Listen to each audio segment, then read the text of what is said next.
Alright, now we're going to go ahead and take off the battery terminals. As you can see, one of them is going to be a Phillips head. The other one's a little bit difficult to get to, so we're going to go ahead and use a 10 mil.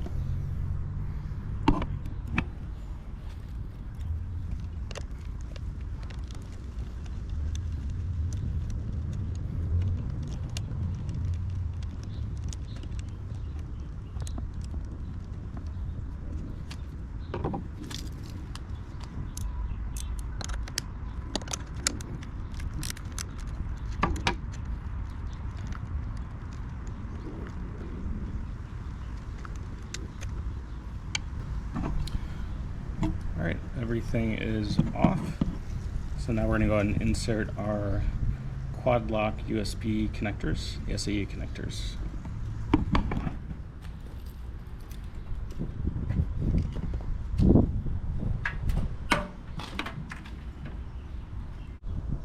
So because of the angle of the negative connector, we're going to go ahead and angle that up. Alright, we had to do a little finagling with the nut inside the battery. It wasn't lining up directly, so there we go.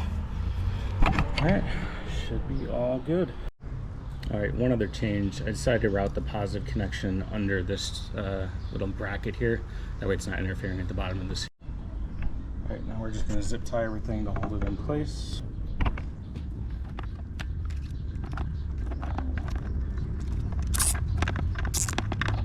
Extra on the loom just so we can route the other USB cable to the charging harness.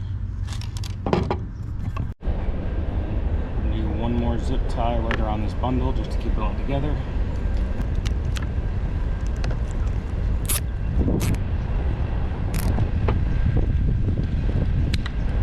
I'm going to go ahead and place it in the same little cavity down here with the rest of the wiring. Okay, you can see I kind of placed the top of that switch up a little bit just to make it a little bit easier to reach, or we need to flip it from auto to on just for testing. You can see the other end of the USB-A female connection right there. Alright, we've got it all connected up. We're just going to do a quick connectivity test. So I just have the wire run on the outside for now. You can see here. There we go. We'll go ahead and turn the bike on. See that we get power. It's a little bit difficult to see, but see we have a little steady blue light there, which indicates that everything looks good. And then last but not least, I'm going to go ahead and place the phone on.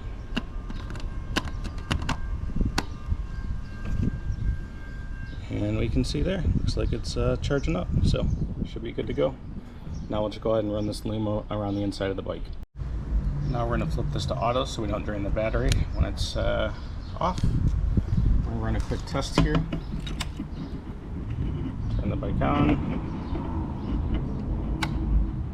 There we go. Alright, now we're just going to remove the side piece.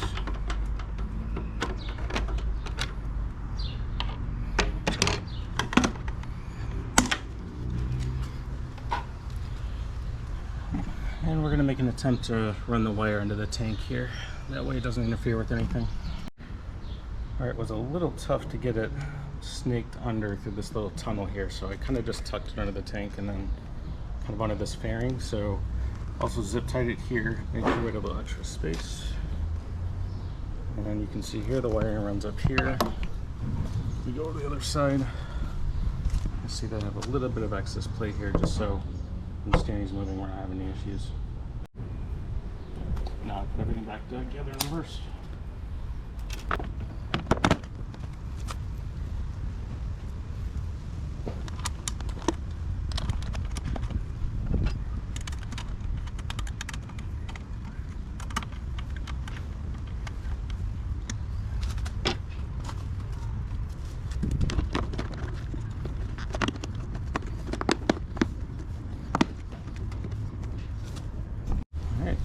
There we go.